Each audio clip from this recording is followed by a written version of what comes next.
Hi. So the chapter that we will start today is chapter 7, which relates to project management. Now, project management in itself is project management in itself is a standalone topic in operations management. And you might remember in the beginning of this course, I said that this course has several different topics that relate to operations management. And since this is a basic core course, we would discuss all those topics, but we do not have the time to go in details of any of those topics.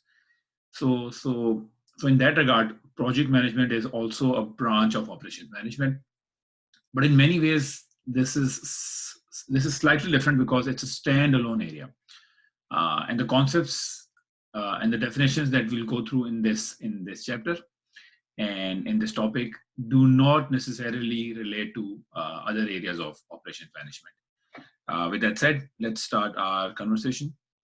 One thing that I would like to add is that there is a 400 level course uh, for the undergrads and a 500 level course for the MBAs, which relates to project management.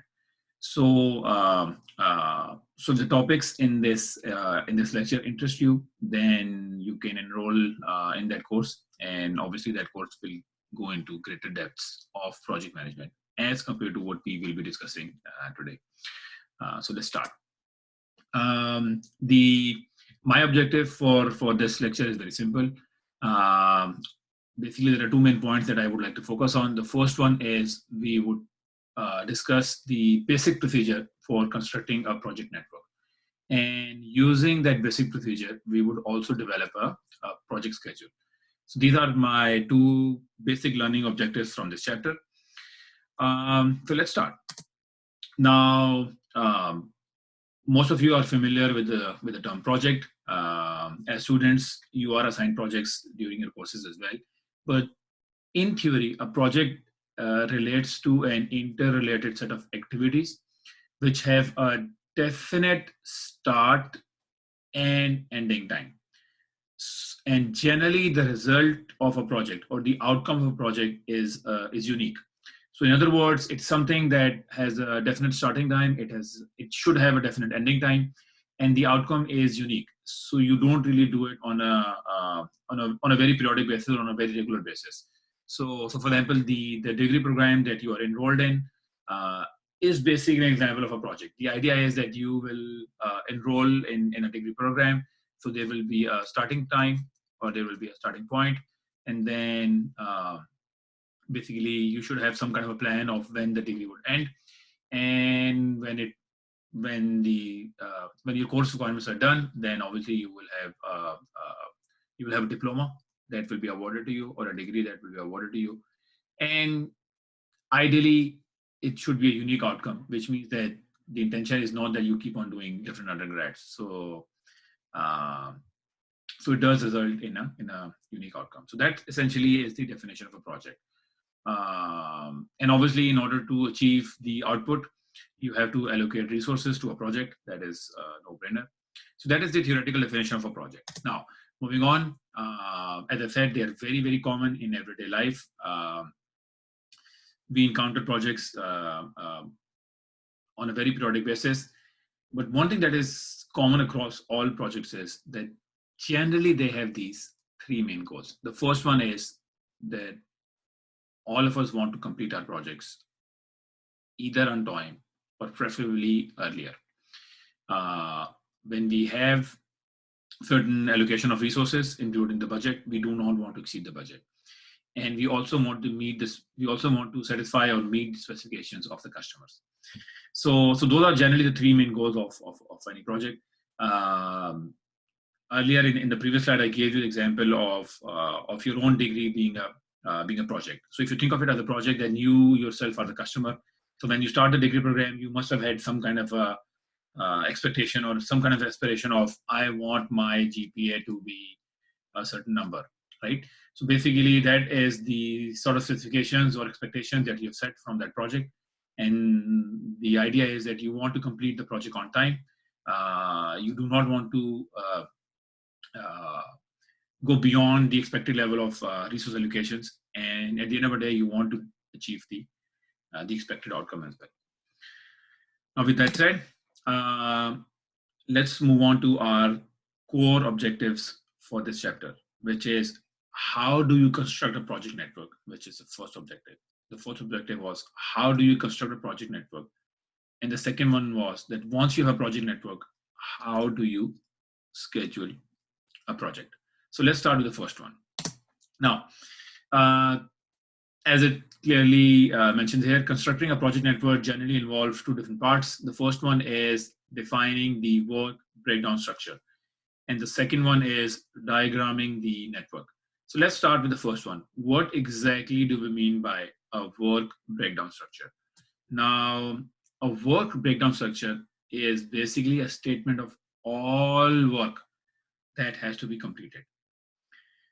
So what do we mean by it? So there's an example that I've given here. So let's say your project is to complete an automobile. Now, a work breakdown structure is very similar to having a tree diagram. So you would divide this project into small parts.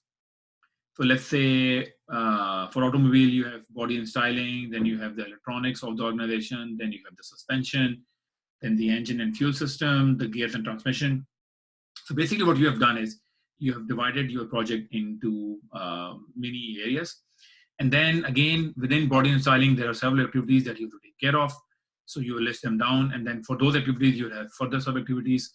So in other words, you're building a work breakdown structure, which means you are basically building a tree diagram in which you are dividing your project into smaller tasks or smaller activities. Another example that I can think of right now, let me change the color. Let's see. So let's take a different example. So let's say even your own degree program, as I said, could be thought of a project as well, right? So if the objective is that, no, it's not writing outside. Okay, let me go back to, so let's say if you think of your own degree program as a project, then the idea is that you want, so let's say your consideration is management. I'll just write management, MGMT, right? Now, in order to complete your degree or in order to complete your program in time, there are different activities that you have to take care of. So you have to do your GE courses, then you also have to do your core courses, and then you have to take your electives, right? Let's ignore this. So you have to take your electives. Now, within GE courses, then you have several courses, right? Within core courses, you have several courses as well. So let's say the course that we're enrolled right now, 339 is a core course. Then you have for ISDS, you have 361, and then you have marketing courses, finance courses, accounting courses. All of them are core courses. So basically you have to complete all those courses. So within 339, then you have different activities that you have to take care of. With 361, you will have different activities as well.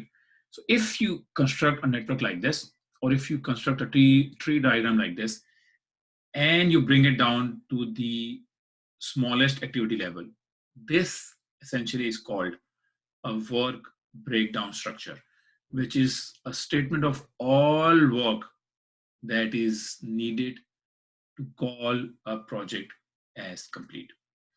An activity is the smallest unit of work effort, consuming both time and resources. So generally, when you are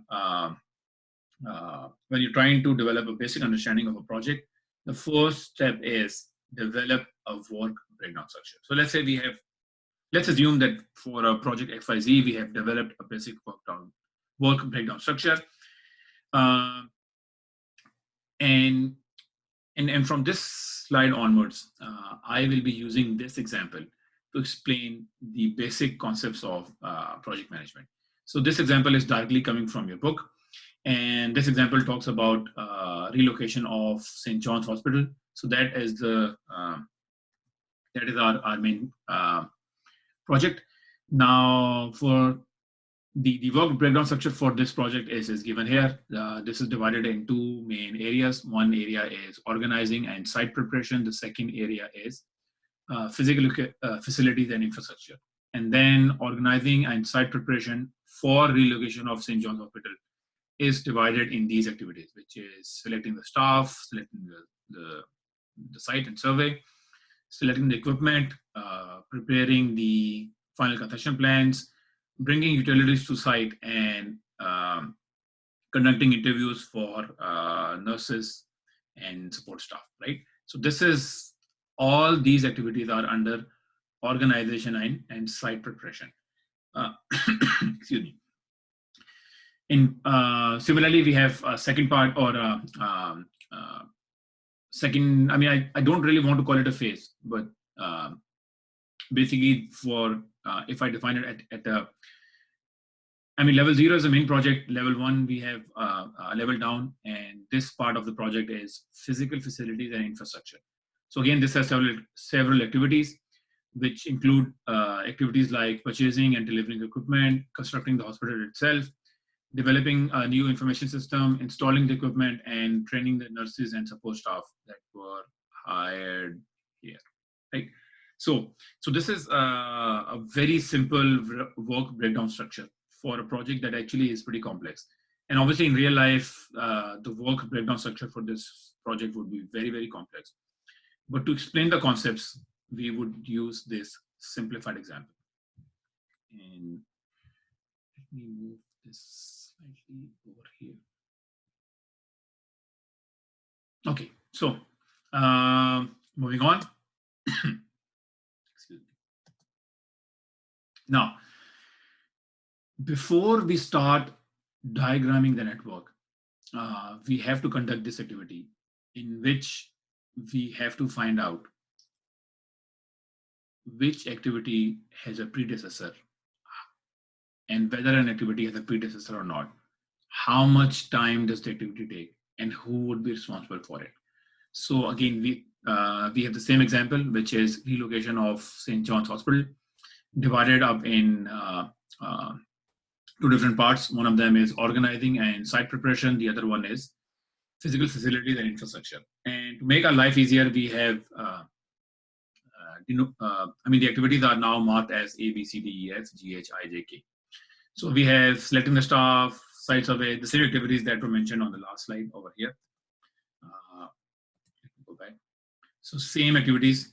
These are now marked as A, B, C, D, E, F, G, H, I, J, and K.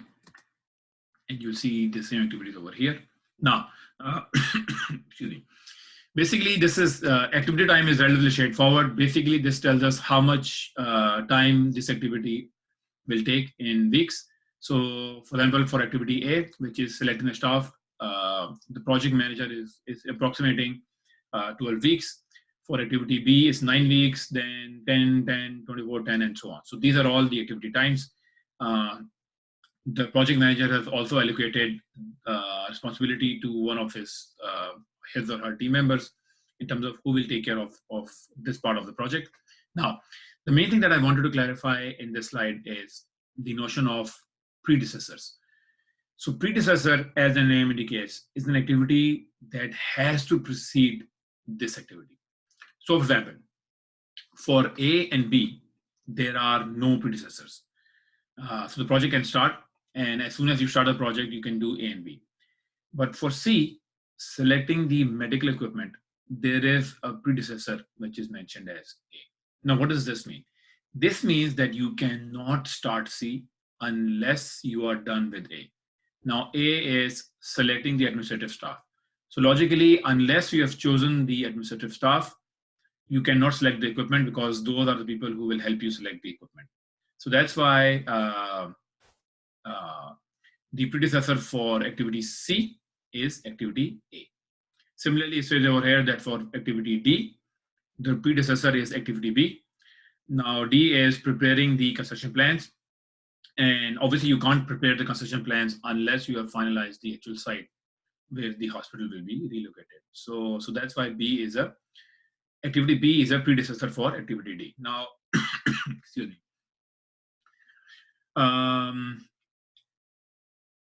One question that you might ask is, will we have to figure out who is a predecessor to which activity, or which activity is a predecessor to which activity? And the answer to that question is no, not in this course. In this course, whenever you will be given a problem, you will always be given this predecessor relationship. So you don't have to figure this out. You will have this entire table given to you. But what is expected of you in this course is, once you have this table, how can you use the information in this table to diagram a network and then develop a schedule? That is what is the expectation. So yeah, let's start diagramming a network. Now, I already have the figure over here, but for the purpose of explanation, what I thought was that I will draw this on a separate set of slides, which are over here, and we will do this together. So I'm going to keep on flipping back and forth between these slides and these slides, but the idea is that we should be able to diagram a network. And I'm just going to go to this slide. Now, let's build a basic project network using this information. And let me first go to our, okay, fine, here now. So basically over here, it says that activity A and B can start immediately. There is no predecessor. So let's start A. So I am going to denote A as this. This is our activity A. I'll say this is activity B. I'm going to explain in a minute why I'm using circles. There is a logic to it. And actually, so let me erase them because I want to make them slightly bigger.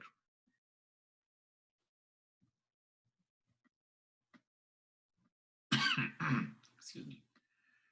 I don't know why I have this curve. First line. I mean, there was no curve like half an hour ago. Okay, I prefer red. Okay, so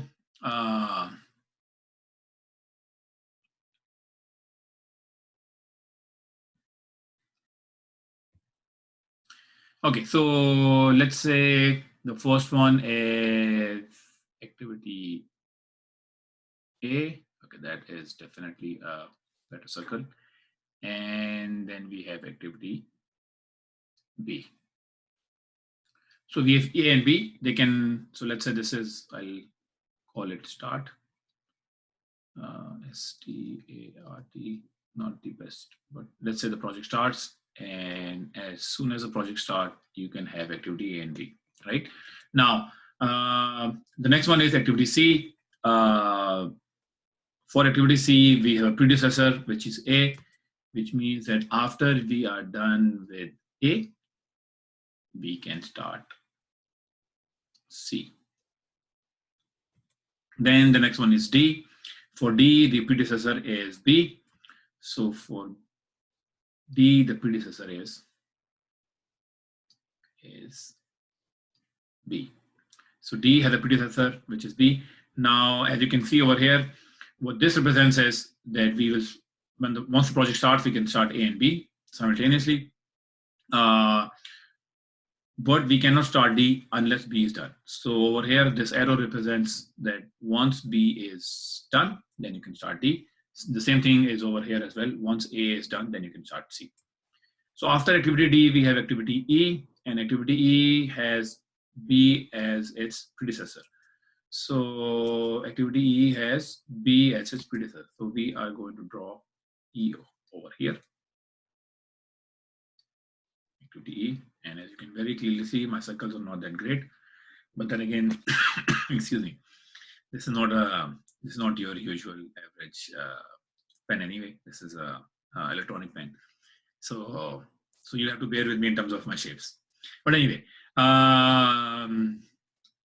Yeah, so basically activity E has B as its predecessor, then we have activity F, and activity F has A as its predecessor.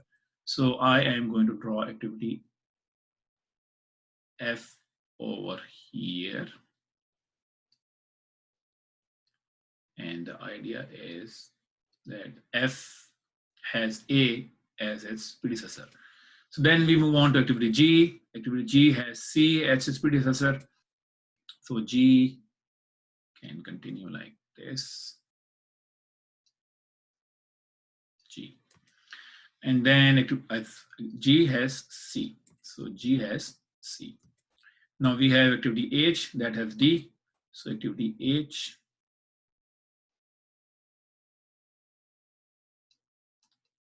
that has D. Then we have, so H has D. Activity I that has A. So, okay. Now this is a challenge on how to draw it. Activity I. Okay.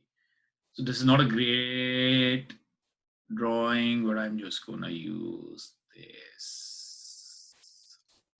And this is I. So I has A as its predecessor. Again, I will say once again, this is not the best of drawings, but A has I as its predecessor. Sorry, I has A as its predecessor.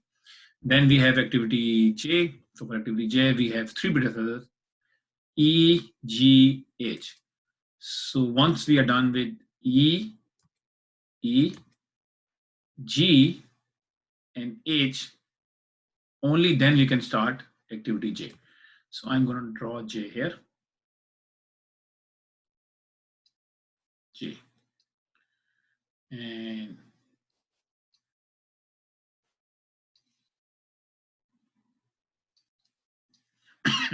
so again, J should look like a J. Okay, not the best of J's. Okay, so J has three predecessors, which are E, G, H. So E, G, H. And the last activity which is in our list is activity K, which also has three predecessors, which are F, I, and J. So F, I, and J. So this is activity K. I am going to draw activity K here. And K has three predecessors, which are I, J, and F. So F, I, J, F, I, J. And then activity K is the last task in this project, and then the project is supposed to end. So we will have end or finish. So this is what we call a basic project network. So in essence, what we have done, we have moved away from a tabular form, or we have moved we have transformed this table into this diagram. And basically this diagrams captures what we call the precedence relationship, that which activity precedes which activity. Now, excuse me, we will also assign activity times, but that is something that will start later. Let's first look at how I have the same project network in the slides. So basically, we have the immediate predecessors. Based on it, you can start A and B, so then 12 and 9. And actually, maybe before I say this, I should write the activity times here as well. So A is 12, B is 9, C is 10, C is 10, D is 10 as well, D is 10, E is 24, F is 10, E is 24, F is 10. Then we have G, which is 35, G is 35 weeks, H is 40 weeks. That is constructing the hospital, one of the longest activities. I is 15. I is 15. And J is 4, and then K is 6. So J is 4, and then K is 6. Maybe I should have taken a maybe I should have taken some green tea or coffee before recording this. But anyway, where were we? So now that we have this, let's look at let's quickly go through the slides. So A, B, then you have C, D, E, F, G, H, I, J, K, and that is the end of the project.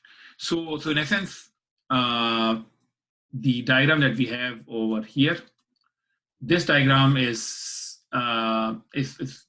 basically this represents the table that we have on the previous slide, and that is essentially what I tried to diagram in over here as well. And obviously, the version that I have is not as neat as the version over here, but basically both of them convey the same information. Now, this takes care of our first part of the learning objective, which is how do you diagram a network. The second part is that now that we have diagrammed a network, how do we schedule these activities? So the second part would start in terms of scheduling this. Before we go to the second part, there are a few definitions that I need to explain.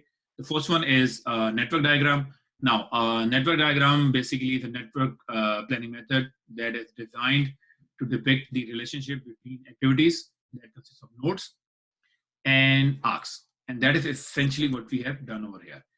Each circle over here is basically a activity that is represented as a node. So each circle over here represents a task that is needed to be carried out. So we have task A, B, C, D, E, F, etc. And the arrows, which basically you can also call them arcs or arrows, they predominantly depict what we call the precedence relationship, that which activity precedes which activity. So for example, over here, we have an arrow between A and C. What this represents is that you cannot start C unless you're done with A. Over here, for J, we have three predecessors, which are G, H, and E. So the idea over here is you cannot start activity J unless you're done with E, H, and G. Unless all three of them are complete, you cannot start J. I've already explained what precedence relationship is. It's a relationship that determines a sequence of activities. It specifies that one activity cannot start unless a preceding activity has been completed. Generally, in the world of project management, there are two network planning methods. We call them PERT and CPM. But nowadays, both of them are very, very similar. Most softwares that give you, that help you in terms of diagramming a network, they'll have an option for both. So yeah, that is where we are right now in this discussion. So moving on, as I said, now that we have established how to diagram a network, we will move on to developing the project schedule. So again, before we start that, a couple of definitions. The first one is path. So path basically is the sequence of activities between start and finish. And the critical path is that sequence of activities that takes the longest amount of time. So what does that mean? So between start and finish, we have several paths. So one of the simplest paths is start, A, I, K. Now I'm going to write it here. We have one path which is A, I, K. The length of that path is A, I, K. Length of that path is 12 plus 15 plus 16. So let me open up my calculator. So 12 plus 15 plus 6, that is 33. So the length of this path is 33, which means that this path will take 33 weeks to complete. Now let's look at another path that is again A, F, and K. So A, F, K is 12, 10, and 6. So 12 and 10 is 22 plus 6 is 28. We have A, F, K. And that one is 28 weeks. Now there's another path that starts from A. So A, C, G, J, K. So let's write it here. A, C, G, J, K. So basically, again, we are trying to find different paths between start and finish. So A, C, G, F, J, and K.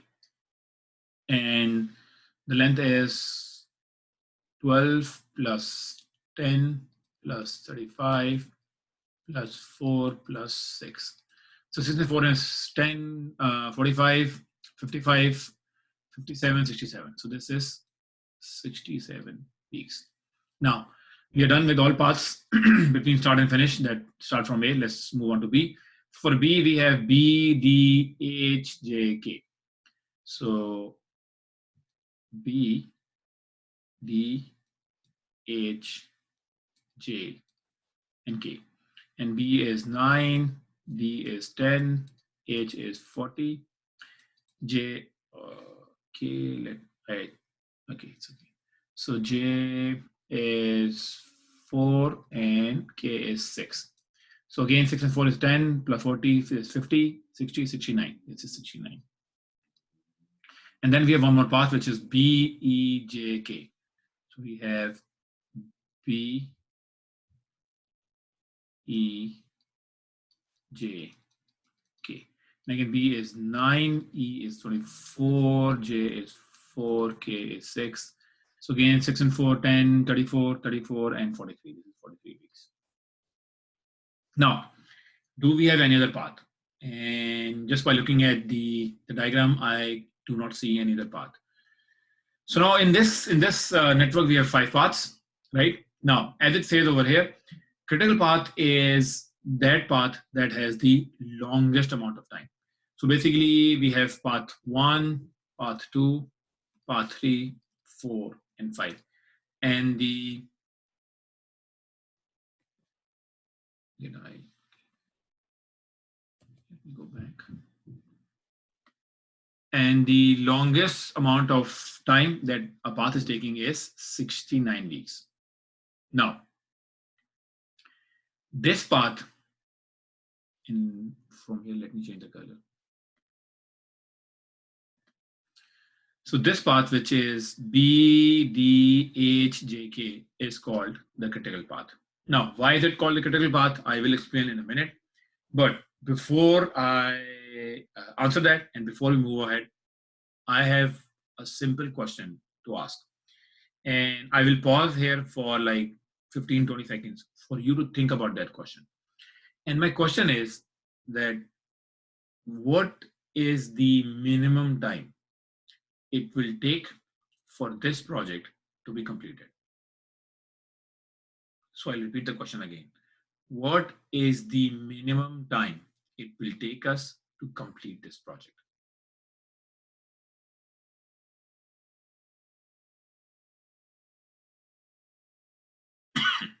Excuse me.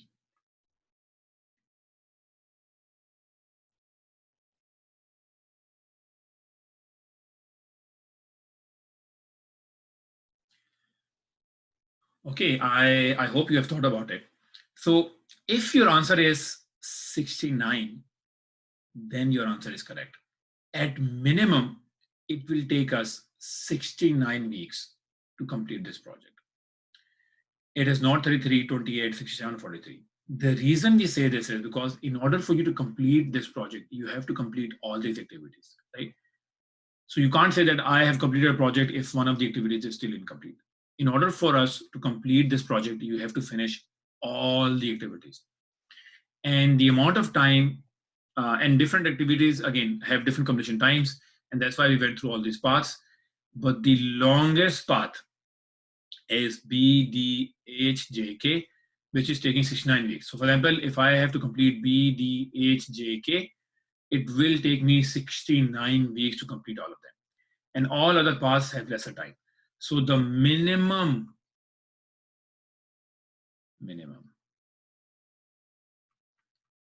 project duration for this project is 69 weeks. And that is why the notion of critical paths becomes important, because the length of the critical path dictates the length of the project. So how these two are related is whatever is the length of the critical path, or whatever is the time it will take us to complete the critical path, will be the time for the entire project.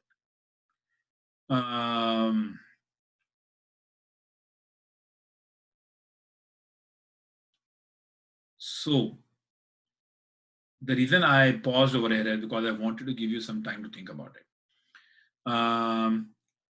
Again, to rephrase, we have defined two terms on this diagram, on this slide: the path and the critical path. So the path is any sequence activities that take you between start and finish, and critical path is the one that has the longest time, which in this case is this one. Now, moving on. Again, this is something that we have done on this very slide. We have 33, 28, 67, 69, 43. And it's the same thing, 33, 28, 67, 69, 43. So basically what this is showing is the different paths, and then one of them is the critical path. And that critical path, as we discussed in the previous slide, is this one. This is our critical path. Now,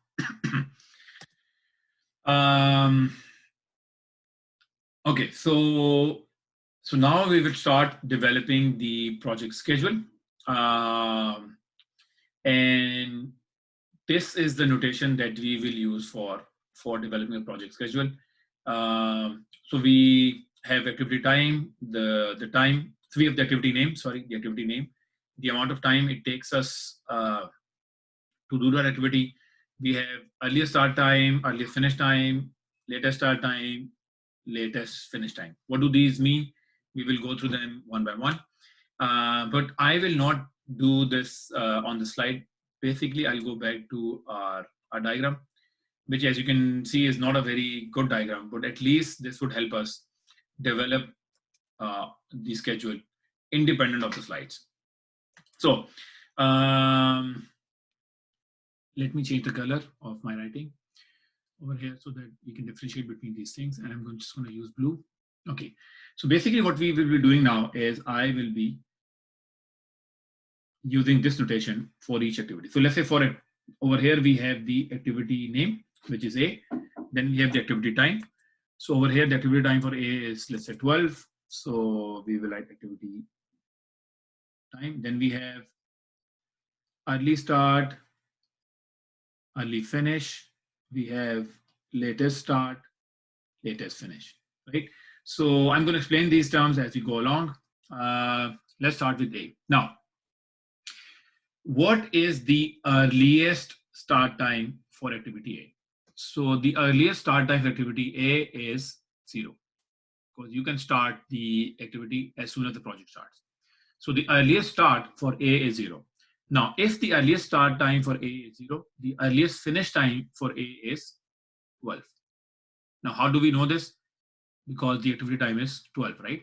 So you start something at 0, it will take you 12 weeks to do it. So 0 plus 12 is 12. So the earliest finish time for A is 12. Now, similarly, we'll do the same thing for, actually, let's do it for one of the paths. And then hopefully this thing will be clear. And generally, the rule of thumb is, I'm just going to write it here. The rule of thumb is,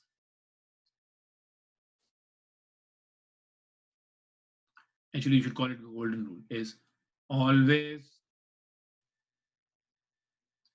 start from the critical path. CRITICAL, critical. So basically what I mean to say is when you start adding these numbers, always start from the critical path. And if I go back to our slides, our critical path is B, D, H, J, K. So I'll first add these numbers to the critical path. So when can we start activity B? You can start, the earliest you can start activity B is 0, which means that the earliest you can finish activity B is 9. So early start, earliest finish. Now, what is the earliest time for us to start activity D? And I'm pausing here on purpose. So I'll repeat the question again. What is the earliest time we can start activity D? If you say, or if you thought of 9, then the answer is correct. Now, why is this 9? Because D cannot start till we are done with B. And the earliest B gets done is 9 weeks. Since the earliest finish time for B is 9, so the earliest start time for D is 9 as well. So this will start at 9. The earliest finish will be 19, which is 9 plus 10. So similarly, applying the same analogy over here, the earliest age can start is 19. The earliest age can activity age can finish is 40 plus 19, 69. Is it 69? No, 59.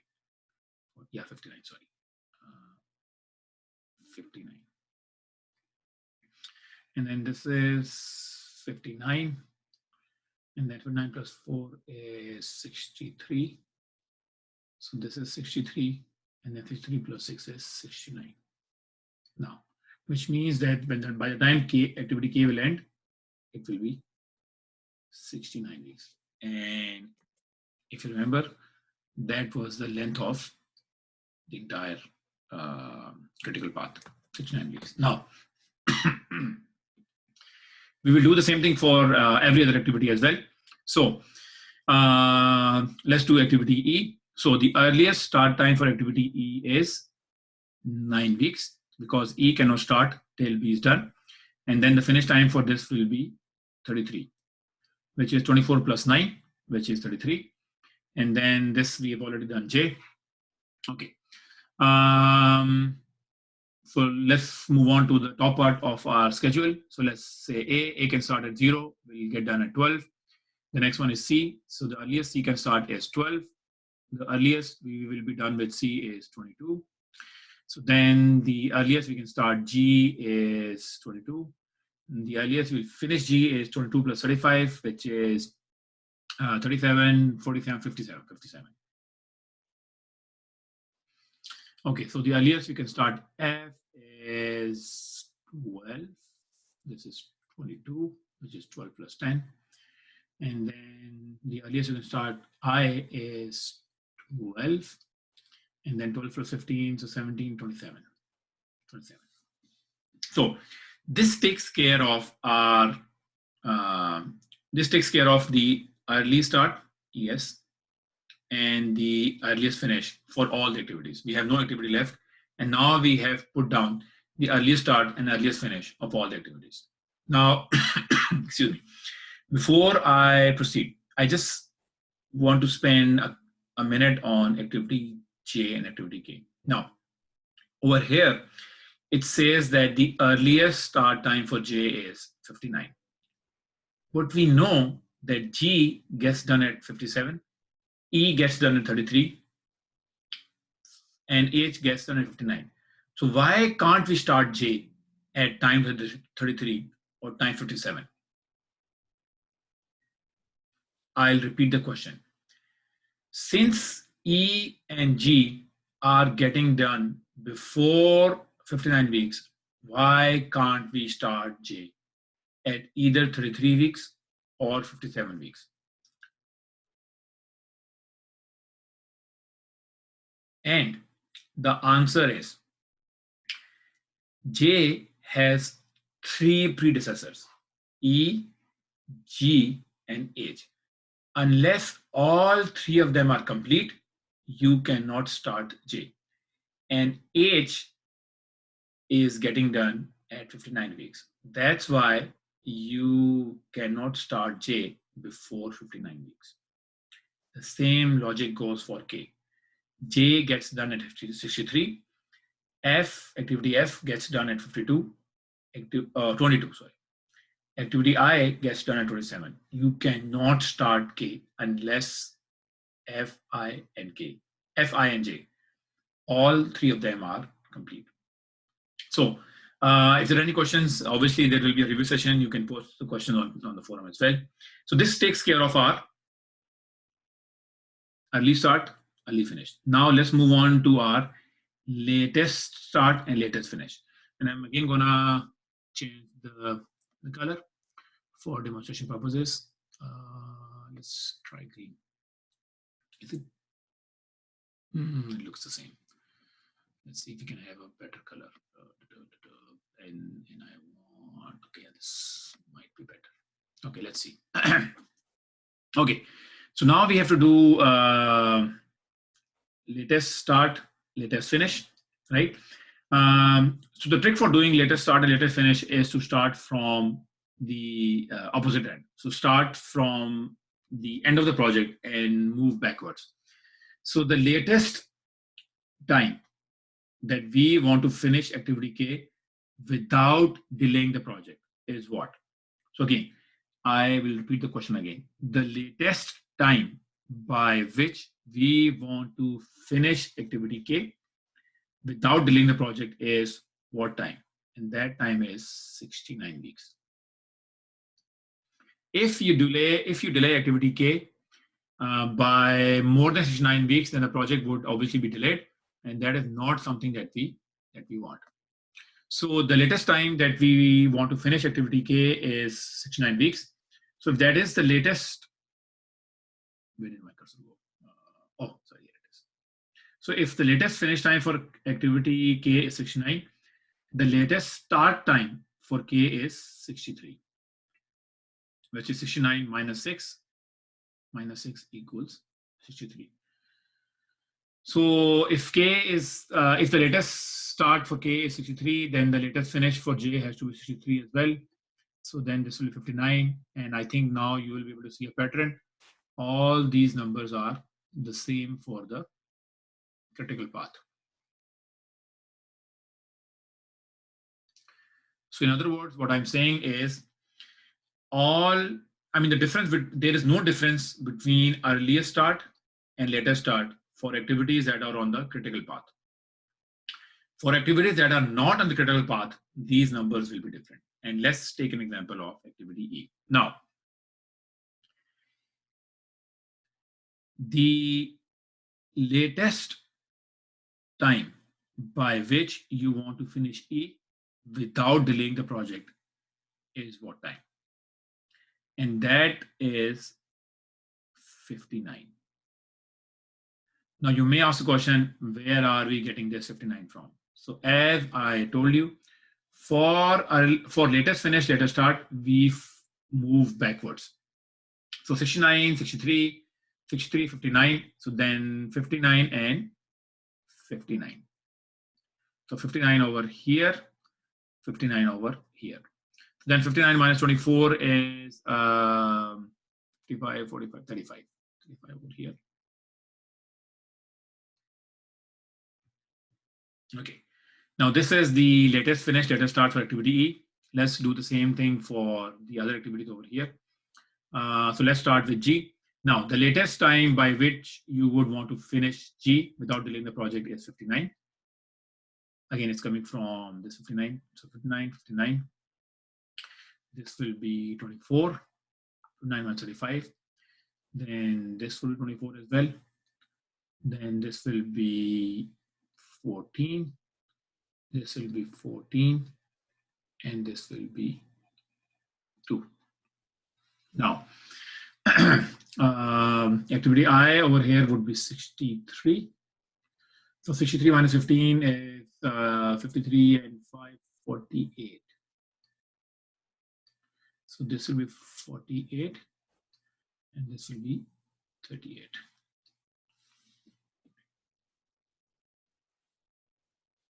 Okay, correction.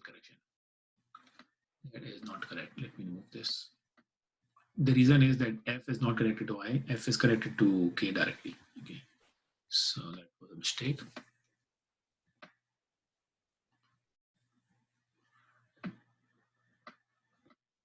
Okay, so this, did I not select the pen?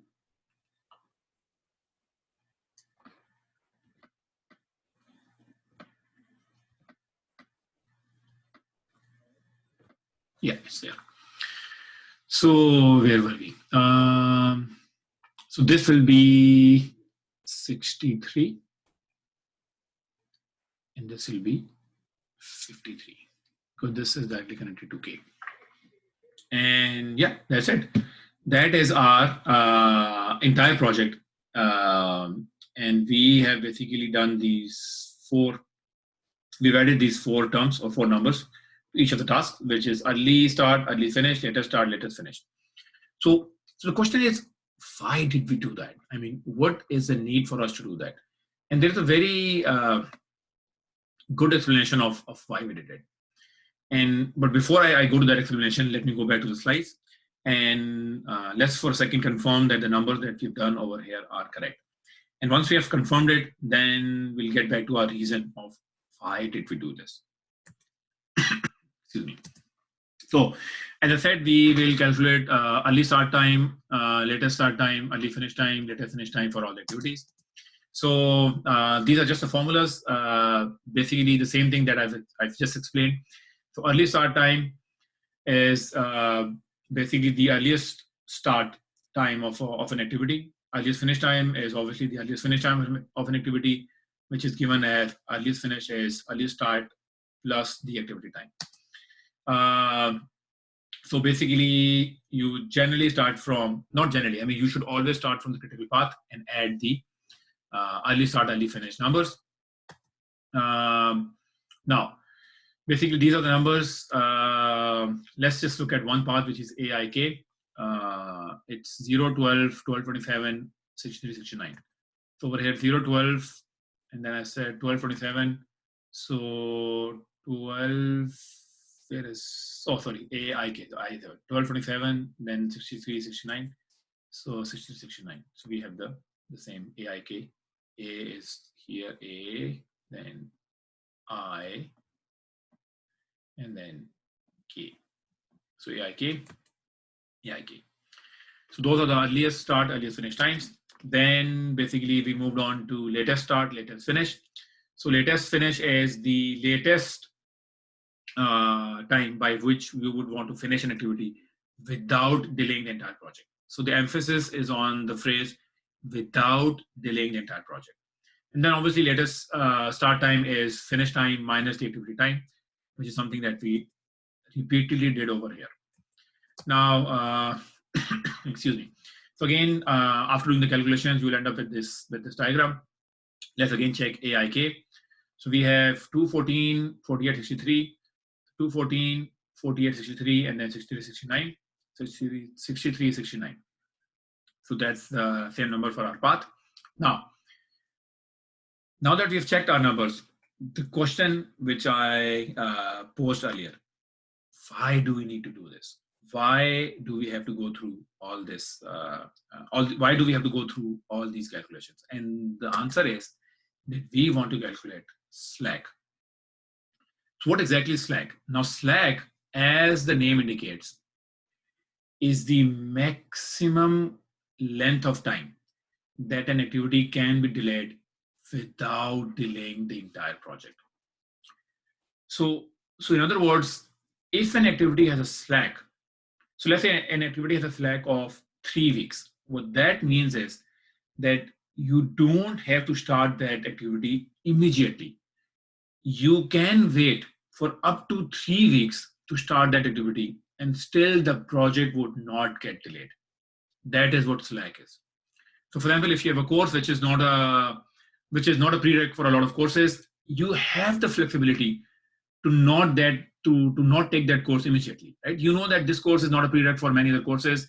Even if I don't take it in my first year, I might take it in my second year. That is the notion of slack. Now, Generally, not generally, always.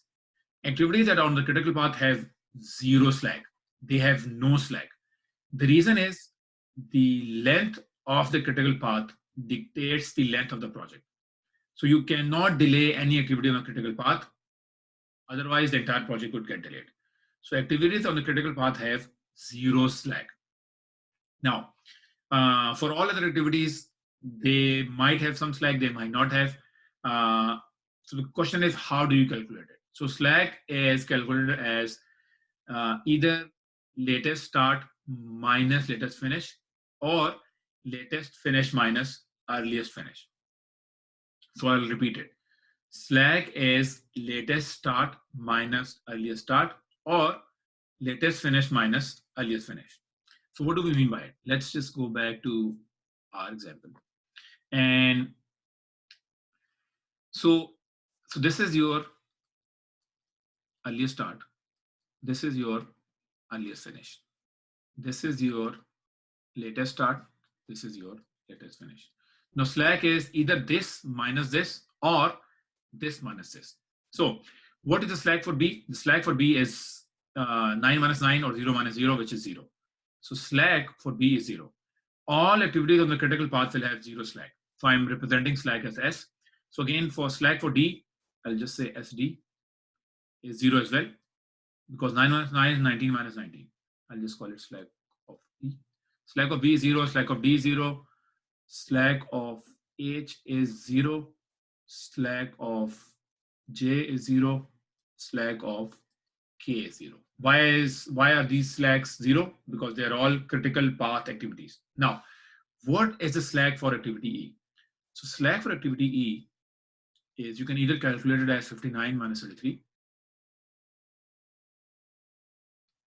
or 35 minus 9. 35 minus 9. So 35 minus 9 is 26. And even though I don't want to go to calculator, but let me just confirm it. So 59 minus 33 is 26 as well, which is expected. So slack for E is 26 weeks. Now, what does this 26 mean? What this 26 means is, you do not have to start E at 9 weeks.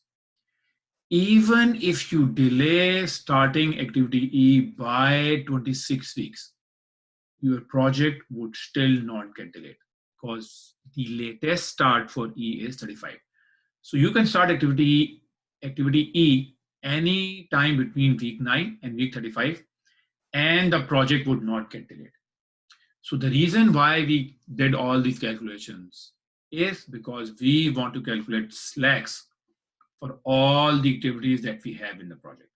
So let's calculate slacks for all other activities. So slack for A is 2 weeks, which is 2 minus 0, or 14 minus 12. Slack for C is 2 weeks as well. Slack for G is 2 weeks as well. Slack for activity F is 53 minus 12. So that is 41 weeks. Wow, that's a lot of slack. And slack for I is 40 minus 12, which is 36 weeks. Now we have calculated slack for all these activities. And I'll repeat the notion of slack one more time.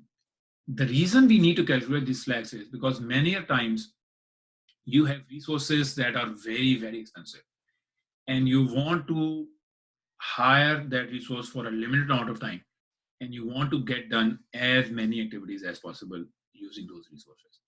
So for example, when I was during my engineering days, I was interning in an oil refinery. They actually were building the oil refinery. It was not running at that time.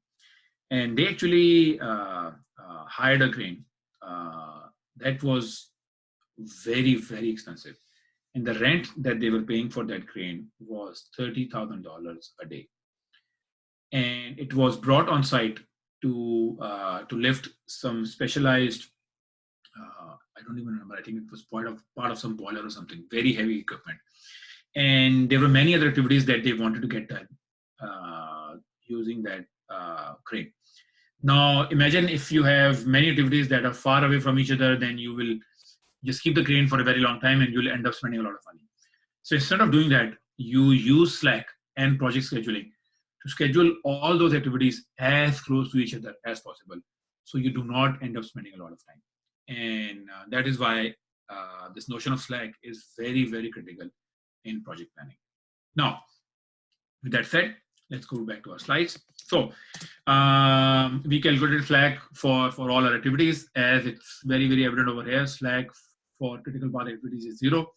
Slack for activity I is 36, which is over here. Slack for I is 36. Slack for activity F is 41. Slack for activity F is 41. For A, C, and G is 2. For A, C, and G is 2. And then for E, it's 26. So for E, it is, where is E? It's 26 days, right? So we have some faith in our calculations. Now, this is where we will stop our conversation on project management. Now, I will say one more time, the topic itself has far more depth than what we have discussed in this lecture. But the idea behind this entire lecture was that you should be able to grasp the basics of project management, which is how to diagram a project network, and then how to develop a basic schedule for a project. With that said, I will also say that project management is not only important in operations management. You will need some basics of project management, even if you are in departments like accounting, finance, or marketing, because even those departments take care of projects. So a little bit of know-how of project management is important. Now, with that said, let's go to our next slide. Now, this slide actually is just a visual representation of Microsoft Project. So if you have access to Microsoft Project, then it looks very, very similar to an Excel file.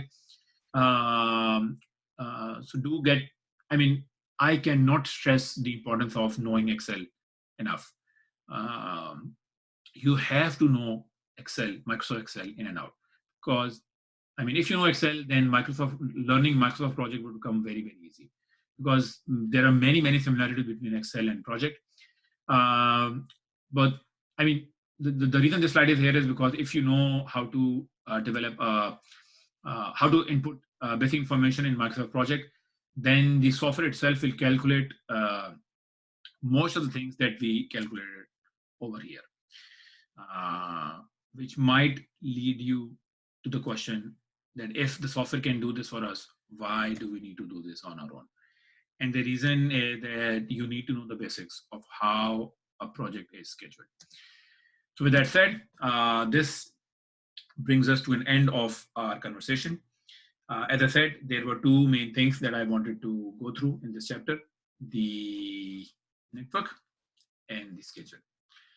I have assigned these pages from the book, and I have also suggested several end of chapter problems. I will highly recommend that you try these on your own. These are also related to your third assignment, which is assignment number 3. And knowing the basics of project management will help you do the simulation that I will assign very, very shortly. So with that said, I will conclude my lecture. Let me know if you have any questions. Take care, guys.